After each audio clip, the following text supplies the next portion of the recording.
Robyn Brown is crying again. But this time, I'm not rolling my eyes. I'm not doing the usual. Here we go. Cue the tears, cue the shaky voice, cue the "I'm just confused" act.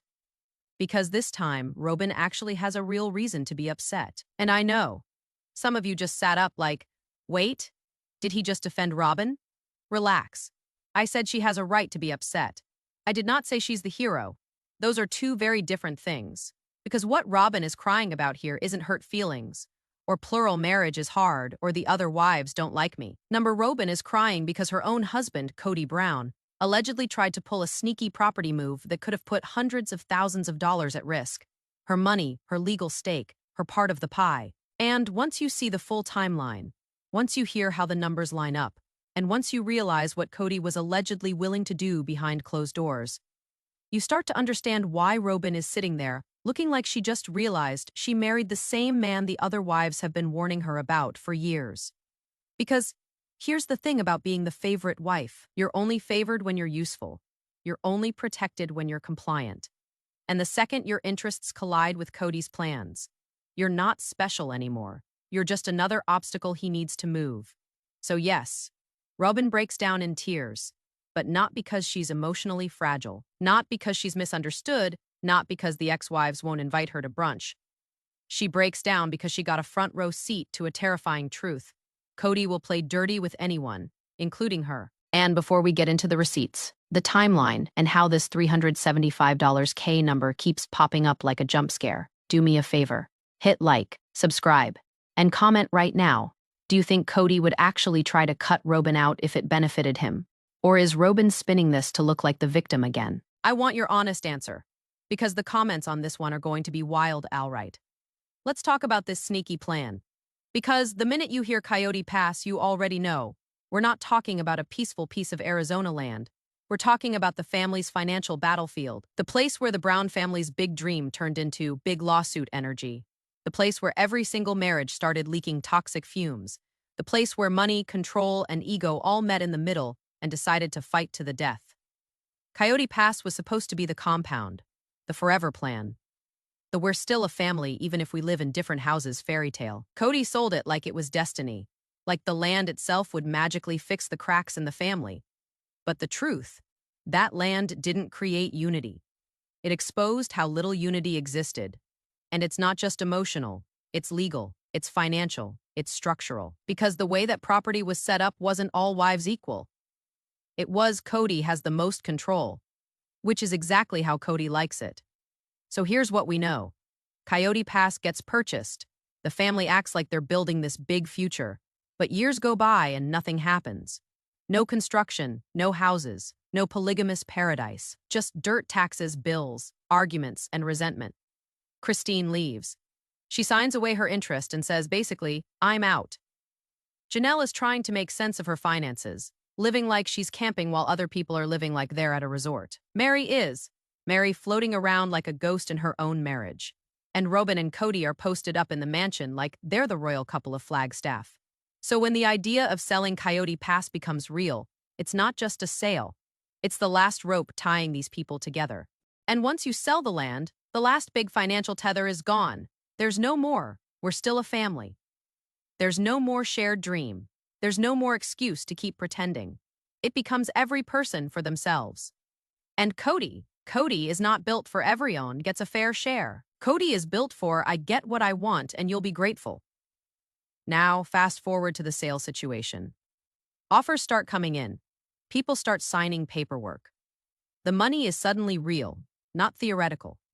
Real, and this is where the $375K number matters. Because when the property sells at around $1.5 million, and you split that in a way that looks equal, you start hearing that each person's share ends up around $375,000.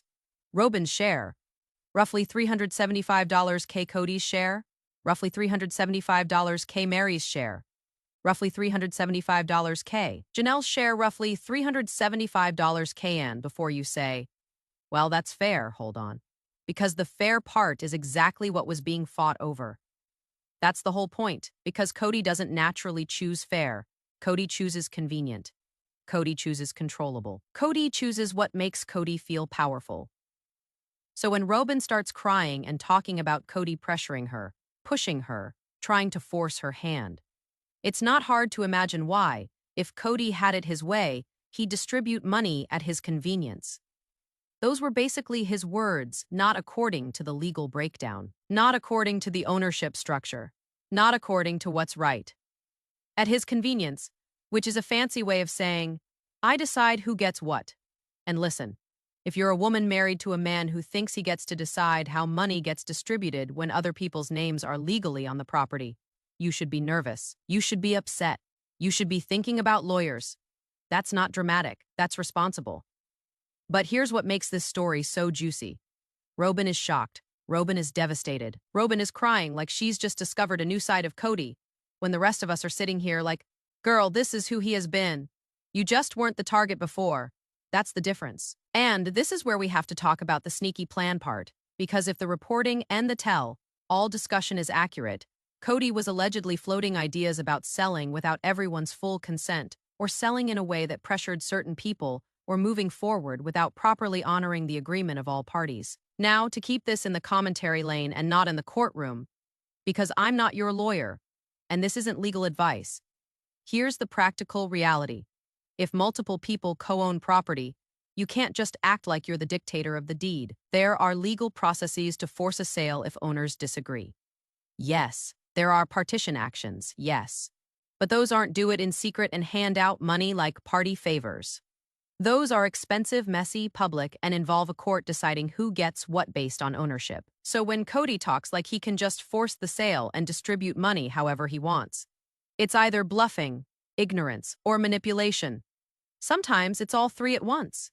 And if Robyn heard Kody talking like that, Robyn should have been alarmed, because it's not just about Meri and Janelle being treated unfairly, it's about Robyn being dragged into a legal nightmare. Imagine it.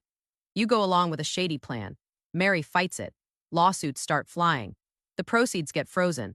Attorney fees pile up, and suddenly, that $375K isn't money you got. It's money you're paying to defend yourself. So now Robyn's tears make sense. And you knew there was a but coming. The issue is Robyn wants to be seen as the innocent victim here, and the timeline makes that complicated. Because in the same universe where Robyn is crying about Kody pressuring her, we also have the reality that Robyn allegedly delayed signing at one point and introduced confidentiality demands, NDAs, at the last minute. So viewers are sitting there like, wait a second, you're crying that Kody tried to be sneaky, but you were also trying to get people to sign documents that would limit what they could say or pursue. That's why this is messy. This is not a simple hero-villain story. This is a story where almost everyone is trying to protect themselves. Robyn is upset because she feels threatened. Kody is pushing because he wants control. Janelle is pushing because she wants a sale and wants her share. Meri is pushing because she refuses to be silenced and refuses to get played. And the reason it feels like chaos is because it is chaos. It's four adults tied to one asset with a history of distrust, favoritism, emotional abandonment, and financial resentment. That's not a family meeting situation. That's a legal hazard situation. Now, let's talk about the emotional core of why Robyn is crying, because I actually think it has less to do with the money and more to do with what the money revealed. Robyn is crying because she's realizing something that is humiliating to admit. Her status as favorite wife is conditional. It's conditional on her supporting Kody's decisions. It's conditional on her backing him up. It's conditional on her being the wife who makes him feel like the hero, the leader, the respected patriarch. And the moment she becomes a barrier, when she says, no, when she says, I have legal rights too, when she reminds him that she is a co-owner and not his assistant, she stops being the favorite and starts being a problem. And if you've built your whole identity on being the good wife, that is terrifying. Because what do you do when the thing you're rewarded for? Compliance starts to cost you. You either keep complying and risk getting burned, or you stop complying and risk losing your position. Robyn is sitting in that dilemma, and you can hear it in her words. I don't agree with his attitudes. I don't agree with what he does. That's not a woman talking about a minor disagreement. That's a woman realizing she married a man who doesn't want a partner. He wants a follower. And here's the brutal part. The other wives have been living in that reality for decades. Christine lived it until she couldn't anymore and left. Janelle lived it until the money and the kids forced her to stop playing along. Mary lived it while being emotionally starved and publicly humiliated. Robyn is just now getting her turn in the Kody prioritizes himself experience. So yes, she's crying. And the irony. The irony is that Robyn is crying about the same control tactics she benefited from for years. That doesn't mean she deserves to be mistreated. It means she is now learning what it feels like to be on the wrong end of the system she helped maintain.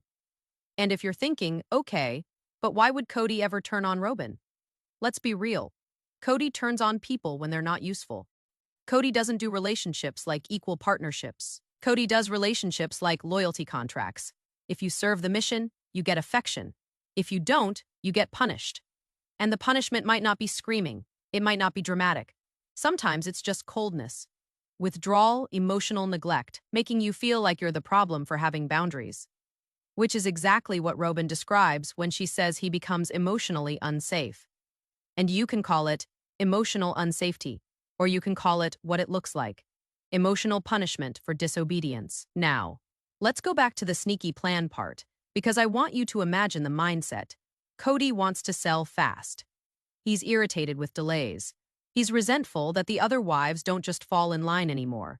He's embarrassed that he no longer controls the narrative. He's angry that the women he once could intimidate now have lawyers, or at least the willingness to consult them. And in that pressure cooker, Kody starts entertaining shortcuts. Shortcut mentality is dangerous, because shortcut mentality is how you justify unethical moves. It's fine. It's just paperwork. It's fine. It's just to keep things moving. It's fine. She'll get over it. It's fine. I'll distribute it fairly later. And then later comes and it's never fair. So Robyn's breakdown is essentially this. I thought I was safe and I realized I wasn't. Because if Kody is willing to mess around with co-owned property, he is willing to put Robyn at risk too. And that's the big reveal. Robyn and Kody will likely stay together in the short term. Robyn has too much invested. Kody has too much pride. They will fight behind the scenes. Robyn will cry on camera. Kody will act like he's misunderstood. Robyn will say she wants peace. Kody will say he wants respect. And they'll keep circling the same problem. Kody does not want an equal partner. He wants loyalty. And Robyn for years has given him loyalty. The question is whether she can keep giving him loyalty now that she knows it doesn't protect her. Because once you realize your husband is willing to put your money at risk, it becomes harder to play the we're a team role. It becomes harder to act like everything is fine. It becomes harder to maintain the illusion. And that's why this episode matters. Not because it's shocking that Kody is selfish, but because it's shocking that Robyn is finally admitting it publicly.